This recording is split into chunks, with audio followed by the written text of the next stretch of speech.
What are your expectations for the trading day ahead, given the fact that on Friday it was so easy to give back the gains we saw on Thursday? Last week, like you pointed out, on Friday the market went down again after Thursday the increase. We expect that the market should rise a bit this week, maybe to start out today, tomorrow and next, and probably there'll be profit taking at the end of the week. But I expect that with the stability we saw last week, we should see a bit of rise today. Well, we saw a week ago the Federal High Court over in Lagos adjourn the ruling on the bail applications of the 5 defendants from the 5 banks that were rescued in the $2.6 billion bailout until today. What are your expectations for today and at that hearing?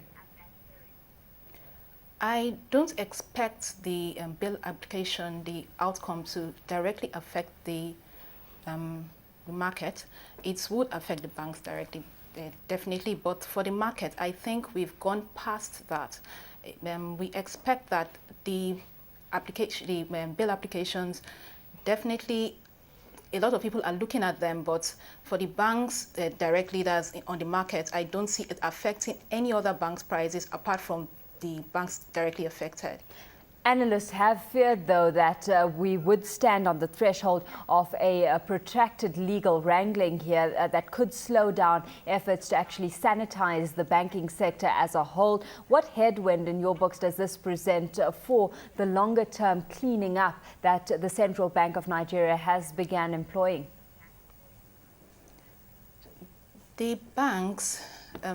Okay, sorry, I didn't get the entire question. I think you should please repeat if you could. Do you see the legal wrangling that's, that we're standing on the threshold here actually delaying the entire cleaning up process of the banking sector, though?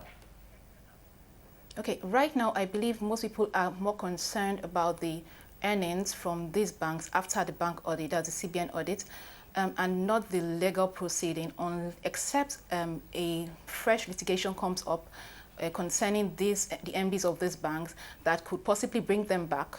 I guess that would directly affect the banks once more. But without that, we don't expect these banks, as in the prices of these banks, to be affected. The only thing that we see affecting it, the only thing that I believe that investors are concerned about right now are the earnings from this bank after the bank audit. So if the banks are going to come up with wonderful results, as in fine, we expect them to have decline in their earnings, but even with the decline, after the decline, I believe people are looking for are more forward looking at what the valuations of these banks would be like afterwards. So we don't expect these, no matter how long it's going to take, we don't expect it to affect the prices of these shares anymore. Until that does come to the fore, we've got investors pretty cautious about the way they're approaching the banking sector at the moment. If you're an investor trying to capitalize on the opportunity, where are you looking?